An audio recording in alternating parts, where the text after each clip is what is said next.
नमस्कार, देशोन्नतीच्या सुपर 50 मध्ये मी ऐश्वर्या आणि मी साक्षी आपलं स्वागत करतो। पिंपरी चिंचवड येथे वर्गमित्राच्या त्रासाला कंटाळून इमारतीच्या 15व्या मजल्यावरून उडी मारून आत्महत्या केली होती। मात्र पोलिसांनी तपास केल्यानंतर अनेक धक्कादायक खुलासे समोर आले आहेत। आत्महत्या करण्यापूर्वी सहिती कलुगोटाला रेड्डी हिने तिच्या मैत्रिणींना पाठवलेल्या 42 मिनिटाच्या ऑडिओ क्लिपमध्ये या आत्महत्येची सत्यकथा समोर आली आहे। या आत्महत्येत प्रेमाचा अँगल समोर आला आहे। संपूर्ण राज्यात आज छत्रपती शिवाजी महाराजांचा जयंती उत्सव मोठ्या उत्साहात साजरा केला जात आहे। मात्र या सोहळ्याला जळगावात गालबोट लागल्याची घटना घडली आहे। जळगावात किरकोळ कारणावरून एका 20 वर्षीय तरुणावर चाकूने वार करत त्याची निर्घृण हत्या केल्याची घटना शहरातील बाहेरपुरा भागात मध्यरात्री 12:30 वाजता घडली।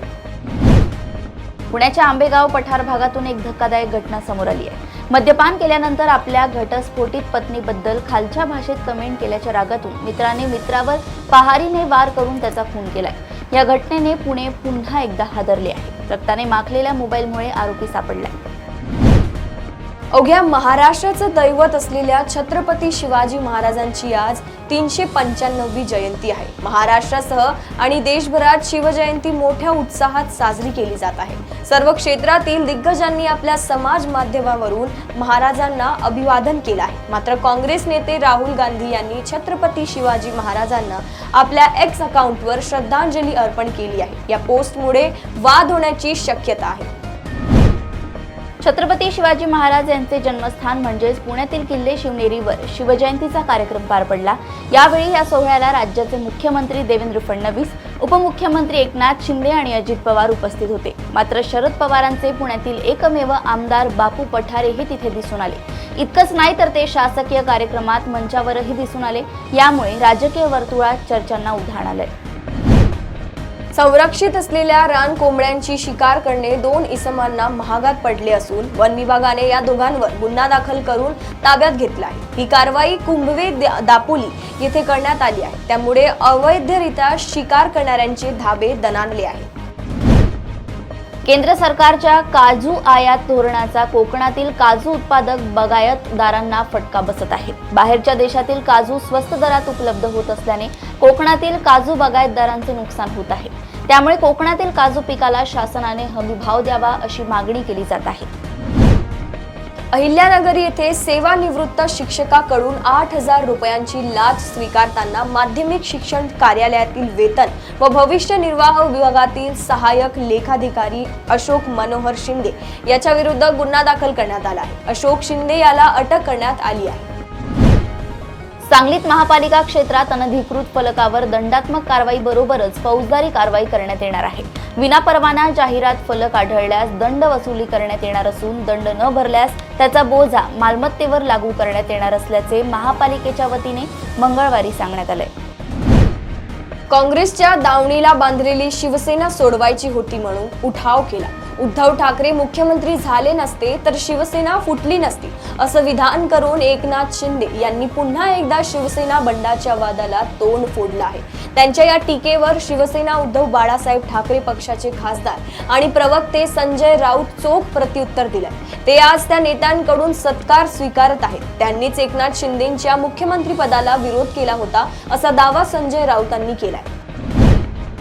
मुंबईत 1993 मध्ये झालेल्या साखळी बॉम्बस्फोटांशी संबंधित खटल्यात दोषी ठरवण्यात आलेला गुंड अबू सालेम याने शिक्षा माफीसाठी आणि तुरुंगातून सुटका करण्याच्या मागणीसाठी उच्च न्यायालयात धाव घेतली आहे। भारत आणि पोर्तुगाल यांच्यात आपल्या प्रत्यार्पणाबाबत झालेल्या करारानुसार आपण 25 वर्षांचा तुरुंगवास पूर्ण केल्यामुळे आपली तुरुंगातून सुटका करण्यात यावी अशी मागणी सालेम यांनी याचिकेद्वारे केली आहे। गुटख्यावर बंदी घातलेली असताना शहरात छुप्या पद्धतीने गुटख्याचे वितरण तसेच विक्री प्रकरणात काळे पडळ पोलीस तसेच अन्न आणि औषध प्रशासन विभागाने कारवाई करून 64 लाखांचा गुटखा जप्त केला। गुटख्याची वाहतुकीसाठी वापरण्यात येणारे 4 मालवाहू वाहने पोलिसांनी जप्त केले। मास्टर ब्लास्टर सचिन तेंडुलकरनं शिवजयंतीच्या शुभेच्छा दिल्या आहेत। छत्रपती शिवाजी महाराजांच्या जयंतीनिमित्त आपणा सर्वांना शुभेच्छा। महाराजांचे विचार, त्यांचे शौर्य आणि त्यांचे अद्भुत देशप्रेम आपल्याला नेहमी प्रेरित करत राहू। छत्रपती शिवाजी महाराजांचा विजय असो, असं सचिननं आपल्या पोस्टमध्ये म्हटलंय। तब्बल 1.5 महिना सखोल माहिती घेत यवतमाळ पोलिसांनी झारखंड छत्तीसगड मधील फरार नक्षल कमांडरच्या मुसक्या आवळल्या आहेत। अत्यंत गुप्तपणे केलेल्या कारवाईत अटक केलेल्या नक्षलवाद्याचे नाव तुलसी उर्फ दिलीप जेठू महतो असे आहे। पोलीस अधीक्षक कुमार चिंता यांनी बुधवारी आयोजित पत्रकार परिषदेत या कारवाईची माहिती दिली। विधानसभा निवडणुकीतील घवघवीत यशानंतर भाजपने उपमुख्यमंत्री एकनाथ शिंदे यांचे प्रभाव क्षेत्र असलेल्या ठाणे जिल्ह्यात पुन्हा एकदा आक्रमक राजकारणाला सुरुवात केली आहे। विधानसभा निवडणुकांच्या तोंडावर संदीप नाईक यांच्यासोबत शरद पवार यांच्या राष्ट्रवादी काँग्रेस पक्षात गेलेल्या नवी मुंबईतील 27 माजी नगरसेवकांना पक्षात पुन्हा प्रवेश देताना भाजपने स्थानिक स्वराज्य संस्थांच्या निवडणुकांच्या पार्श्वभूमीवर या आक्रमक राजकारणाचा पाया रचण्यास सुरुवात केली आहे। देशातील अन्य राज्य की जेव्हा चित्रपट टॅक्स फ्री करतात तेव्हा जो करमणूक करत असतो तो माफ केला जातो। महाराष्ट्राने 2017 सालीच निर्णय घेऊन करमणूक कर हा नेहमीसाठी रद्द केला आहे। त्यामुळे महाराष्ट्रात करमणूक कर नाही। त्यामुळे छावा या चित्रपटाच्या प्रमोशनसाठी आणि छत्रपती संभाजी महाराज यांचा इतिहास सर्वांपर्यंत पोहोचण्यासाठी आम्हाला अधिक काय करता येईल त्यासाठी आम्ही प्रयत्न करू असे आश्वासन मुख्यमंत्री देवेंद्र फडणवीस यांनी दिले। महाकुंभाला जाऊन आलेल्या लोकांसाठी तसेच जात असलेल्या लोकांसाठी एक चिंताजनक माहिती समोर येत आहे। महाकुंभाला संगमावर डुबकी लावणाऱ्या लोकांमध्ये उलट्या, जुलाब, पोटाच्या विकारांनी ग्रासले आहे। केंद्रीय प्रदूषण नियंत्रण मंडळाने एनजीटीला अहवाल सोपवलाय। प्रयागराजमधील संगमावरील पाण्यात फेकल कोलिफॉर्म बॅक्टेरिया मोठ्या प्रमाणात सापडलेला आहे। वन हक्क कर्मचाऱ्यांना शासकीय सेवेत कायम राहावे यासह विविध मागण्यांकडे शासनाचे लक्ष वेधण्यासाठी वन हक्क कर्मचाऱ्यांचे राज्यव्यापी बेमुदत कामबंद आंदोलन मंगळवार 18 फेब्रुवारी पासून सुरू झाले आहे। या आंदोलनात जिल्ह्यातील वन हक्क कर्मचारी सहभागी झाले आहेत। संतांनी दिलेला समतेचा विचार लक्षात घेऊन कुठल्याही जातीपातीचे धर्माचे राजकारण न करता सर्व धर्म समभाव या भावनेतून सर्वांनी एकत्र राहिले पाहिजे। हा प्रमुख संतांचा जो विचार आहे तो आचरणात आणला पाहिजे असे मत माजी सहकार मंत्री आमदार दिलीप वळसे पाटील यांनी व्यक्त केले। महाराष्ट्र राज्य माध्यमिक व उच्च माध्यमिक शिक्षण मंडळाच्या वतीने घेण्यात येणारी 10वीची बोर्डाची परीक्षा 21 फेब्रुवारी शुक्रवार पासून सुरू होत आहे। गडचिरोली जिल्ह्यात एकूण 75 केंद्रावरून ही परीक्षा होत असून जिल्ह्यात एकूण 14,532 विद्यार्थी 10वीची परीक्षा देणार आहेत। तुमच्याकडून मोबाईलचे डबल रिचार्ज झाले आहे, ते पैसे परत मिळवून देतो असे सांगत एका ज्येष्ठ नागरिकाची 3,95,000ची फसवणूक केली आहे। ही घटना 5 ऑक्टोबर 2023 रोजी सकाळी 10 ते दुपारी 3च्या सुमारास गावडे पार्क चिंचवड येथे घडली आहे। पोलीस ठाण्यातील काम संपवून घरी निघालेल्या पोलीस कर्मचाऱ्याने सेनापती बापट रस्त्यावर गोंधळ घालणाऱ्या मद्यपी टोळक्याला हटकले। मद्यपी टोळक्याने थेट पोलीस कर्मचाऱ्यावर हल्ला करून त्याला बेदम मारहाण केल्याची धक्कादायक घटना उघडकीस आली आहे। या घटनेनंतर चतुःशृंगी पोलीस ठाण्यात तक्रार देण्यासाठी गेलेल्या पोलीस कर्मचाऱ्याची तक्रार घेण्यास टाळाटाळ करण्यात आली। पोलीस आयुक्त अमितेश कुमार यांच्या कानावर ही बाब गेल्याने त्यांनी तत्काळ या प्रकरणात गुन्हा दाखल करून आरोपींना अटक करण्याचे आदेश दिले। ठाणे जिल्ह्यात सतत लागणाऱ्या आगीच्या दुर्घटनांमुळे ज्वालामुखीचा तालुका म्हणून ओळख निर्माण झालेल्या भिवंडी तालुक्यात अग्नितांडवाचे सत्र सुरूच आहे। आज पहाटेच्या सुमारास लागलेल्या आगीत 3 गोदाम जळून खाक झाली आहे। टॉरेस गुंतवणूक घोटाळ्याची चौकशी करणाऱ्या मुंबई पोलिसांच्या आर्थिक गुन्हे शाखेच्या हाती महत्त्वाची माहिती लागली आहे। टॉरेस घोटाळा प्रकरणातील फरार आरोपींनी बल्गेरियातही अशाच प्रकारच्या गुंतवणूक योजना सुरू केली असून त्यांची चौकशी सुरू असल्याचं एका पोलीस अधिकाऱ्यांनी सांगितले। टॉरेस फसवणूक प्रकरणात पोलिसांनी आतापर्यंत 6 जणांना अटक केली असून तर 9 जण फरार आहेत।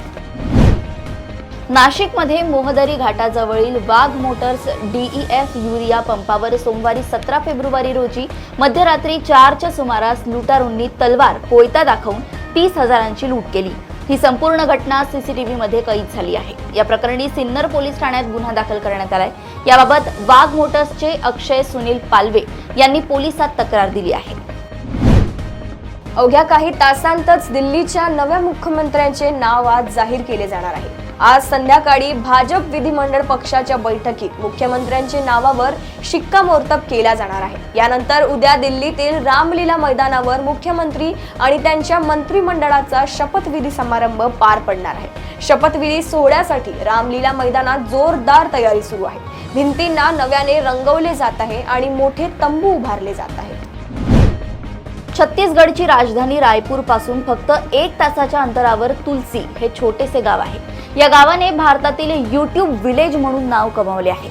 या गावातील 4000 रहिवाशांपैकी 1000हून अधिक रहिवासी यूट्यूबसाठी कंटेंट तयार करतात. आज तुलसीमधील व्हिडिओ क्रिएटर्सचे यूट्यूबवर सुमारे 40 चॅनल्स आहेत, ज्यांची संख्या वाढतच चालली आहे. उत्तर प्रदेशमधील हाथरस येथून सायबर क्राईमचं एक धक्कादायक प्रकरण समोर आलं आहे. सोशल मीडियावर महिलांसोबत मैत्री करून त्यांच्या पायांचे फोटो मागणाऱ्या एका विकृत आरोपीला पोलिसांनी अटक केली आहे. महिलांनी पायांचे फोटो न पाठवल्यास तो संबंधित महिलांना ब्लॅकमेल करायचा. आरोपीच्या फोनमधून 1000हून अधिक महिलांच्या पायांचे फोटो सापडले आहेत. त्यामधून आरोपीच्या विकृत मानसिकतेचा उलगडा झाला आहे. 14 वर्षाच्या मुलाने स्वतःच्या वडिलांना घरात कोंडीत जिवंत जाळले. अभ्यास न करण्यावरून आणि पैसे चोरल्याच्या कारणावरून वडिलांनी त्याला झापले होते. त्यानंतर रागाच्या भरात त्याने वडिलांना संपवले. ही घटना हरियाणामधील फरीदाबाद मध्ये घडली आहे. 14 वर्षाच्या मुलाने आधी वडिलांना घरात कोंडले, त्यानंतर त्यांना पेटवले आणि छतावर गेला आणि उडी मारून पळून गेला. दिल्लीला लागून असलेल्या नोएडामध्ये एक हृदयद्रावक घटना घडली आहे. एका लग्नात आनंदाच्या भरात करण्यात आलेल्या गोळीबारात 2 वर्षीय मुलाचा मृत्यू झाला. चिमुकला त्याच्या वडिलांसोबत बाल्कनीत बसून लग्नाची वरात पाहत होता. दरम्यान वरातीत असलेल्या एका व्यक्तीनं हवेत गोळी झाडली. ती थेट चिमुकल्याला लागली. त्यात तो गंभीर जखमी झाला. त्याला रुग्णालयात दाखल करण्यात आलं, पण त्याचा जीव वाचू शकला नाही. पोलिसांनी या प्रकरणात दोघांवर गुन्हा दाखल केला आहे. लग्नाच्या काहीच तासांपूर्वी नवरीचा मृत्यू झाल्याची धक्कादायक घटना घडली आहे. उत्तर प्रदेशातील मुझफ्फरनगरमध्ये ही हृदयद्रावक घटना घडली. लग्नासाठी तयार व्हायला ही नवरी ब्युटी पार्लरला गेली होती. या दरम्यान मेकअप करत असताना तिला अचानक अस्वस्थ वाटू लागलं आणि ती जागेवरच कोसळली. त्यानंतर तिला तात्काळ रुग्णालयात नेण्यात आले. तिची गंभीर स्थिती पाहून तिला मेरठला रेफर करण्यात आले. तिथे डॉक्टरांनी तपासून या तरुणीला मृत घोषित केले. या तरुणीला हार्ट अटॅक आल्याची माहिती आहे. बँगलोरमध्ये एका व्यक्तीने चित्रपटाच्या आधी 25 मिनिटे जाहिरात दाखवून वेळ वाया घालल्याबद्दल PVR आयनॉक्स या चित्रपटगृहाविरोधात खटला दाखल केल्याचा प्रकार समोर आला आहे. विशेष म्हणजे या व्यक्तीने हा खटला जिंकला देखील. यानंतर न्यायालयाने चित्रपटगृह चालवणाऱ्या कंपनीला तिकिटांवर जाहिरात संपवून चित्रपट नेमका कधी सुरू होणार ती वेळ देखील देण्याचे निर्देश दिले आहेत. सर्व सरकारी मुस्लिम कर्मचाऱ्यांना रमजान महिन्यात नमाज अदा करण्यासाठी कार्यालयातून लवकर निघण्याची परवानगी देण्यात आली आहे. तेलंगणा सरकारने हा निर्णय घेतल्यानंतर आता आंध्र प्रदेश सरकारनेही हा निर्णय घेतलाय. सिद्धार्थ रॅगिंग प्रकरणात केरळ उच्च न्यायालयाने आरोपींना जामीन दिल्यामुळे काँग्रेसने नाराजी व्यक्त केली आहे. यामुळे राज्यात रॅगिंगच्या घटनांमध्ये वाढ झाल्याचे काँग्रेसचे ज्येष्ठ नेते रमेश चेन्निथला यांनी म्हटलं. अशा निकालांमुळे रॅगिंग विरुद्धची मोहीम कमकुवत झाल्याचं त्यांनी म्हटलं. केंद्रीय माध्यमिक शिक्षा बोर्डात शिकणाऱ्या विद्यार्थ्यांसाठी चांगली बातमी आहे. CBSE बोर्डाने त्यांच्या परीक्षा वर्षातून 2 वेळा घेण्याचा निर्णय घेतलाय. शैक्षणिक वर्ष 2026-27 पासून या निर्णयाची अंमलबजावणी होणार आहे. तसेच CBSE जागतिक अभ्यासक्रमही सुरू करणार आहे. त्याचा मसुदा लवकरच प्रसिद्ध केला जाईल. त्यावर लोकांकडून सूचना मागवल्या जातील. पाकिस्तानची फडणी होऊन 1971 मध्ये बांगलादेशची निर्मिती झाली. त्यानंतर पाकिस्तानमधील अंतर्गत परिस्थिती शांत झाली नाही.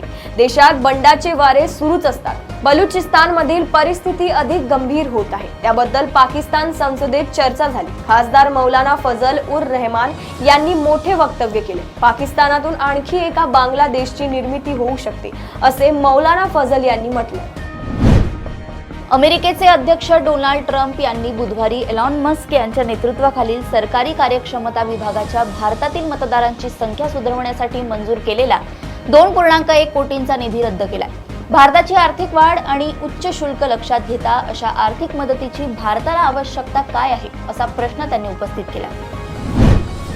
वनेश्वर विद्यापीठातील विद्यार्थिनीच्या मृत्यूनंतर निर्माण झालेली परिस्थिती समर्थनीय आणि कायदेशीर मार्गाने न सोडविल्यास ओडिशात शिकण्यासाठी जाणाऱ्या विद्यार्थ्यांना ना हरकत देणे थांबविण्यात येईल असा इशारा नेपाळ सरकारने मंगळवारी दिला आहे. दरम्यान या प्रकरणाची चौकशी करण्यासाठी ओडिशा सरकारने 3 सदस्यांची समिती नियुक्त केली आहे. राज्यातील 4 कृषी विद्यापीठांतील पदव्युत्तर अभ्यासक्रमांसाठीची प्रवेश परीक्षा 23 ते 25 मे या कालावधीत होणार आहे। या परीक्षेसाठी 10 मार्च पर्यंत ऑनलाईन अर्ज भरता येईल। या परीक्षेचा निकाल 10 जून रोजी जाहीर करण्यात येईल। वसईच्या ओम साई कनिष्ठ महाविद्यालयात 12वीच्या बोर्डाच्या परीक्षेत बोगस विद्यार्थी बसल्याचे राज्य भरारी पथकाच्या पाहणीस निदर्शनास आले। यंदाच्या उच्च माध्यमिक शालांत परीक्षेदरम्यान मुंबई विभागातील गैरप्रकाराची ही पहिलीच घटना आहे। या प्रकरणी पेल्हर पोलीस ठाण्यात तक्रारही दाखल करण्यात आली आहे। जिओ आता गुगलला टक्कर देणार आहे, कारण जिओने टेलिव्हिजन ऑपरेटिंग सिस्टीम जिओटेल OS सादर केलाय। विशेष म्हणजे हा टीव्ही गुगलच्या अँड्रॉइड टीव्ही पेक्षा स्वस्त असल्याचं बोललं जात आहे। या ऑपरेटिंग सिस्टीम मध्ये AI चलित कंटेंट सुचवला जाईल, जेणेकरून कोणताही कंटेंट सर्च करायला जास्त वेळ लागणार नाही। जिओटेल OS वर चालणारा स्मार्ट टीव्ही 21 फेब्रुवारी 2025 पासून बाजारात उपलब्ध होणार आहे। भारताने 6Gच्या विकासाच्या दिशेने एक पाऊल टाकले आहे। 2027 पर्यंत भारत, जपान आणि जर्मनीला मागे टाकून तिसरी सर्वात मोठी अर्थव्यवस्था बनेल, असा अंदाज दूरसंचार मंत्री ज्योतिरादित्य सिंधिया यांनी व्यक्त केला। अशा परिस्थितीत देशाला डिजिटल दृष्ट्या अतिशय मजबूत आणि प्रगत बनवण्याची गरज आहे। या बाबतीत देश वेगाने पुढे सरकला आहे। उबरने मंगळवारपासून त्यांच्या टर्म्स अँड कंडिशन्समध्ये एक मोठा बदल केला आहे। या बदलानंतर उबर ॲप वापरणाऱ्या वापरकर्त्यांना ॲप्लिकेशनवर एक नवीन नोटिफिकेशन पाहायला मिळेल, ज्यामध्ये म्हटलंय auto is now cash only. यामुळे संभ्रम निर्माण झालाय, पण हे पेमेंट रोख किंवा कोणत्याही UPI पेमेंटद्वारे देखील केले जाऊ शकते, ज्यामध्ये रायडर आणि ड्रायव्हर दोघेही सहमत असतील। ज्येष्ठ अभिनेत्री शबाना आझमी सध्या त्यांच्या नवीन वेब सिरीज डब्बा कार्टेलमुळे चर्चेत आहे। पण ट्रेलर लॉन्चच्या कार्यक्रमात शबाना आझमींनी असा एक खुलासा केला, ज्याने सगळे चकित झाले। त्यांनी सांगितलं की त्या या शो मधून ज्योतिकाला बाहेर काढायचं ठरवत होत्या आणि मेकर्सना विनंती केली होती की तिच्या जागी कोणीतरी दुसरं घ्या। मात्र नंतर परिस्थिती अशी बदलली की त्याच कार्यक्रमात शबाना आझमींनी स्वतः कान धरून ज्योतिकाची माफी मागितली।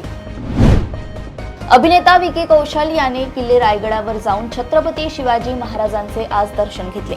महाराजांच्या समाधी स्थळावर जाऊनही त्याने अभिवादन केले।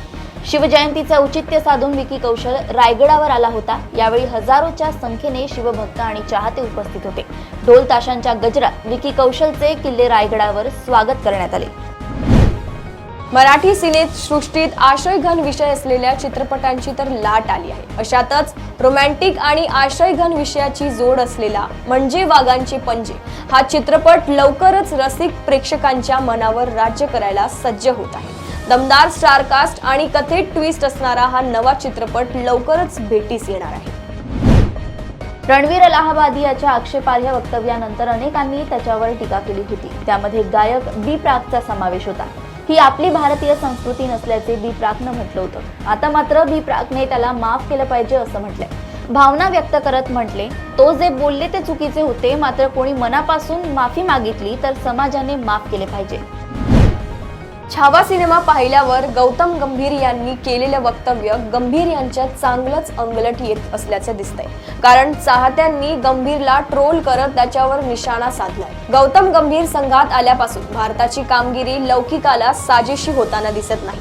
भारतीय संघ T20 सामने जिंकत आहेत, पण कसोटी आणि वनडे सामन्यांमध्ये भारताला पराभव पत्करावे लागले आहे। त्यामुळे चाहते गंभीर यांच्यावर नाराज झाले आहेत। भारतीय क्रिकेटसाठी एक अतिशय वाईट बातमी समोर आली आहे। देशांतर्गत क्रिकेटमध्ये मुंबई संघाचे कर्णधार मिलिंद रेगे यांचे बुधवार 29 फेब्रुवारी रोजी हृदयविकाराच्या झटक्याने निधन झाले। अहवालानुसार त्यांच्या किडनी निकामी झाली होती आणि त्यामुळे वयाच्या 76व्या वर्षी त्यांनी अखेरचा श्वास घेतलाय। 2025च्या चॅम्पियन्स ट्रॉफीच्या सुरुवातीपूर्वी पाकिस्तान भारत विरुद्धच्या कुरघोडी काही केल्या कमी करत नाहीये। पाकिस्तान क्रिकेट बोर्डाने चॅम्पियन्स ट्रॉफीपूर्वी कराची स्टेडियममध्ये भारतीय राष्ट्रीय ध्वज फडकवला नव्हता। त्याचवेळी कराचीतील गद्दाफी स्टेडियमवर स्पर्धेतील उर्वरित सर्व 7 संघांचे झेंडे दिसत होते। आता गद्दाफी स्टेडियममध्ये एक व्यक्ती भारतीय ध्वज फडकवताना दिसतोय, पण या व्यक्तीने भारतीय ध्वज उलटा ठेवला आहे, ज्यामुळे पुन्हा एकदा गोंधळ उडाला आहे। तर या होत्या आजच्या महत्त्वपूर्ण बातम्या। अशाच सुपर 50 बातम्या जाणून घेण्यासाठी तुम्ही बघत राहा देशोन्नती। नमस्कार।